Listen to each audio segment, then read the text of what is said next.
Alright, so this is the CMF Headphone Pro by Nothing. They were just released yesterday for $100 and they're a pair of close-back wireless headphones with ANC. These are just my first impressions, but honestly, they are really quite positive and they might be my new $100 recommendation. So let's talk about the design because there's quite a lot that I like here. The first thing to notice is that these cups here are plastic, but I don't find them to be a very cheap feeling plastic. They do feel quite nice to the touch, at least for me. The headband, this part I think is plasticky, but inside I think is a metal core.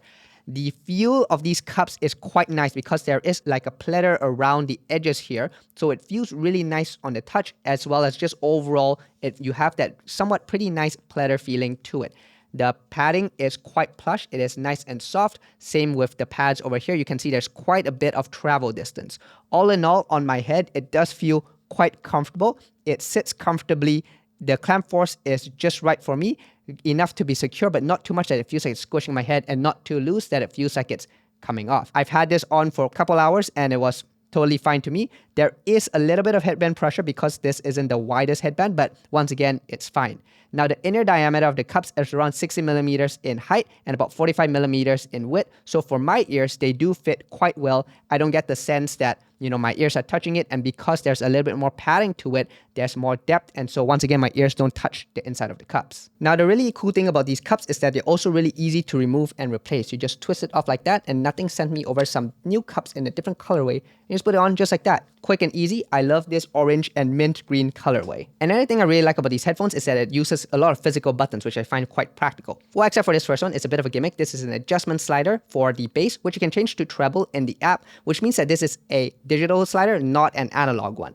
The next is this power on and off button and pairing. It pairs super fast. It turns on and off super fast, which I like. It has a 3.5 input. Also a USB-C port for charging. One thing to know is that you cannot use this while it's charging. You have an auxiliary button here, which you can program in the app for, Google Assistant or whatever. And lastly, a physical volume rocker and pause and play control. The only complaint I have here is that when you click on it, there's quite a bit of treble depth and it feels a little mushy. I would have liked it to be a little clicky, but once again, minor things for $100. So I quite like the ANC of this headphone. What I like about it is that it doesn't feel overt. I don't get that strong airplane pressure to it. It more sort of quietens down the outer environment rather than tries to silence it like Apple or Sony or Bose does. And for $100, that's really all I'm expecting here. So unfortunately, I ran out of time to talk about the sound of these things, so I'll link in the comments below a short where I actually focus on the sound. But at a high level, I think these are really good. I have no issues using them right out of the box as is. I don't really have any desire to change anything. And I think Resolve might actually do a full video review of these on the Headphone Show.